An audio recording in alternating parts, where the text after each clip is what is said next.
Bonjour à tous. Aujourd'hui, je vous fais cette deuxième vidéo pour creuser ce qu'est la relation hypnotique. Alors, vous prenez le mot et vous le séparez en deux. D'un côté, nous avons la relation et de l'autre côté, hypnotique ou hypnose. Nous allons apprendre les structures hypnotiques. Nous pourrons appeler ça aussi les routines ou les patterns hypnotiques qui permettent de créer du changement.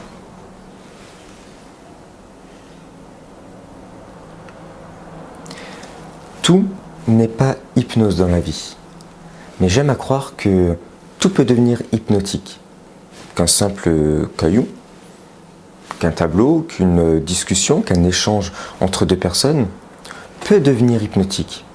Et par la même occasion, cela crée une réaction en chaîne qui entame un mouvement ou en tout cas un changement.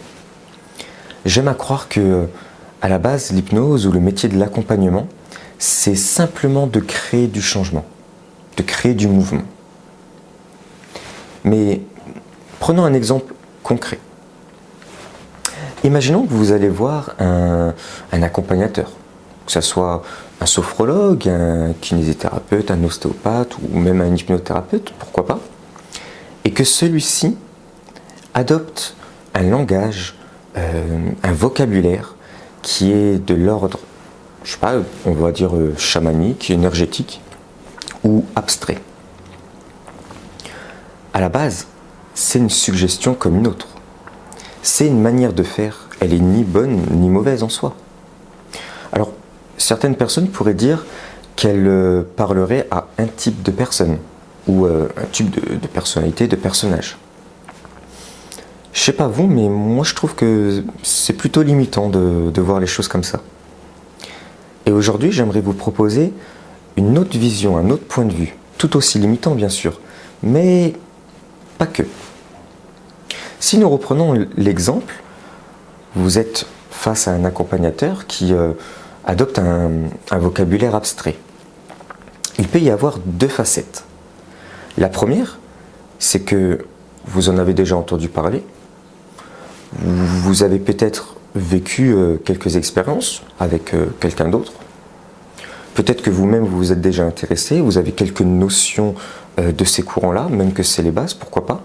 Mais dans tous les cas, vous adoptez un vocabulaire similaire avec votre interlocuteur.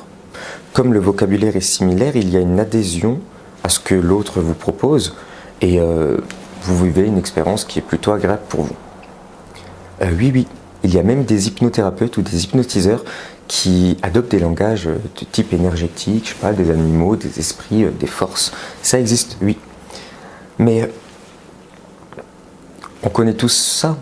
C'est les personnes qui ont le même langage que nous, on les aime bien. On dit qu'eux, ils ont très bien compris la vie, ils sont très intelligents, c'est bien connu. Maintenant, il peut y avoir la deuxième facette. Et je trouve personnellement que celle-là est mal connue ou mal comprise du grand public. La deuxième facette, c'est que le vocabulaire est tellement décalé par rapport à la routine de la personne, par rapport à ses validités habituelles, ce que nous validons au quotidien va créer notre vocabulaire et notre réalité, finalement notre vision du monde, comment on perçoit le monde. Mais ce décalage, pour ma part en tout cas, il est nullement contre-productif, au contraire. Je veux dire, pensez à vos problématiques. On a tous des questions du moment, des blocages, des choses comme ça. Eh bien, très souvent, pour pas dire tout le temps, on connaît bien notre problématique, non? On l'a creusée de fond en comble, on l'a regardée de tous les côtés, on l'a tournée de tous les côtés. On a une routine on est pratiquement expert de notre problème. Si l'accompagnateur ne vous décale pas au moins un minimum, comment vous pourriez remettre vos certitudes en cause? Et voilà comment nous allons voir que ce décalage, quand il est bien mené, quand il est pris en compte avec les résistances liées aux problèmes de chacun, alors on adopte un cheminement, peu à peu, progressif, pour que la personne puisse elle-même vivre son expérience et que nous découvrons ensemble comment elle vit un langage qui n'est peu commun pour elle. Pour ce faire, il existe des mécanismes hypnotiques qui permettent de travailler avec cette plasticité cérébrale. Comment la personne peut croire tout et son inverse en même temps, et que c'est ok pour elle, mais qu'elle commence à adopter une panel de possibles. Ça, ce seront les outils technico-pratiques de l'hypnose. C'est très technique. Mais revenons au premier mot, la relation, car il y a aussi beaucoup à dire là-dedans. Savons-nous ce qu'est vraiment la relation ? Il y a la relation au niveau du travail, au niveau des collègues, il peut y avoir la relation au niveau de la famille, au niveau des amis. Tout ceci, et puis il y en a d'autres, nous montrent qu'il y a une relation face à des stimuli extérieurs, externes à nous. Il y a aussi la relation par rapport aux projets, à des projets du moment, par rapport à des questions, par rapport à vous-même.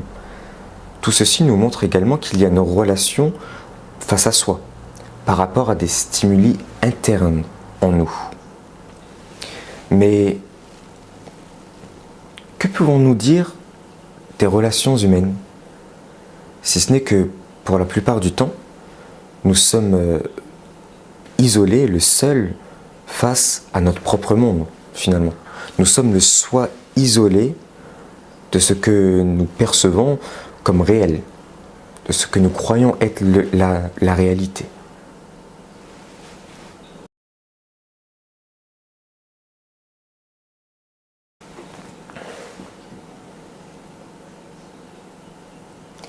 Dans les rapports humains, nous sommes tous des influenceurs, que ce soit par la compassion, par la reconnaissance, par la compétition, mais aussi par le rejet, l'abandon. Si je suis rejeté ou abandonné, ça influence, ça interagit avec moi-même, tout en passant aussi par le silence ou l'amour. Ce sont également des influenceurs. Maintenant, quelque chose nous relie à l'autre ou au contraire nous repousse de l'autre. Le sentir et être véritablement imprégné de cette compréhension entraîne un sentiment de responsabilité et une action claire, définie et sincère, exempte de tout désir personnel ou égocentrique.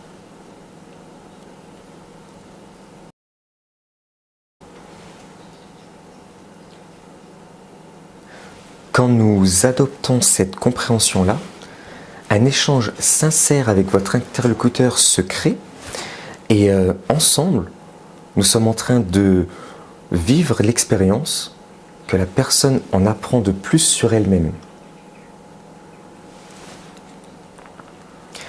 Quand nous adoptons cette compréhension, il en advient qu'il y a un échange sincère avec votre interlocuteur et ensemble, vous êtes en train de vivre en même temps que la personne ce qu'elle découvre, comment elle en apprend plus sur elle-même, comment elle vit sa propre expérience et elle découvre de nouveaux territoires.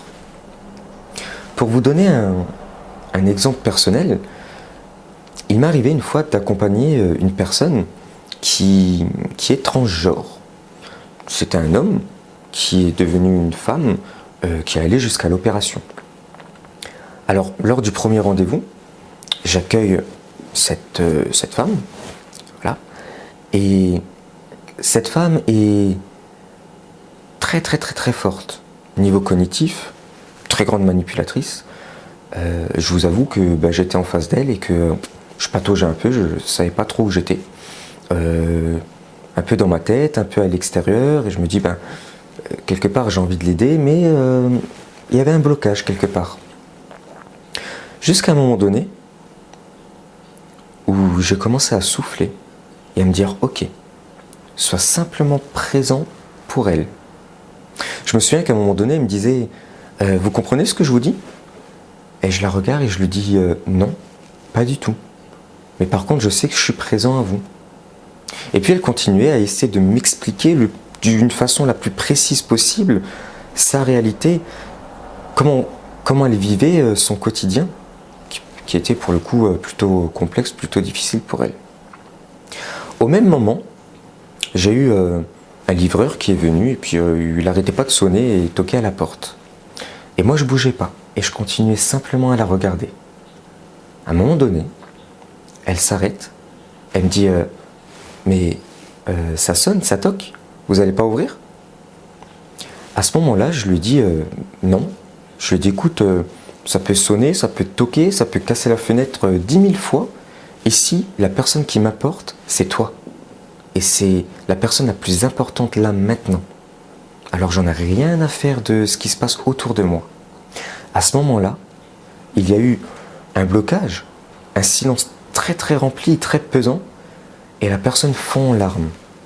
Elle me regarde et elle me dit c'est la première fois que on me montre que je suis vivant, que je suis vivante, on me montre que j'existe.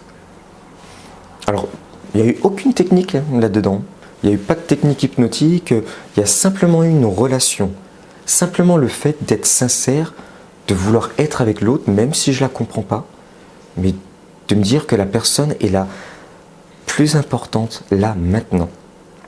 C'est quelque chose de très puissant parce que quand on se sent vivant, quand on se sent exister, quand on se sent regardé d'une manière thérapeutique, j'ai envie de dire, ça nous bouscule à l'intérieur de nous.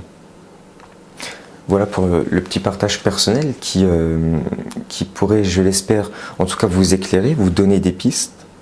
Pour la prochaine vidéo, la 3e vidéo, nous allons rentrer dans des notions beaucoup plus pratiques, beaucoup plus techniques. Nous allons voir comment notre cerveau peut nous tromper, peut nous mentir, et quels sont les outils justement qui permettent d'aller au-delà de ça, ou en tout cas de les utiliser d'une manière stratégique, thérapeutique. Nous allons voir ce qu'on appelle la cécité au choix. J'espère que cette vidéo vous a plu. Si elle vous a plu, n'hésitez pas à cliquer sur j'aime ou à la partager.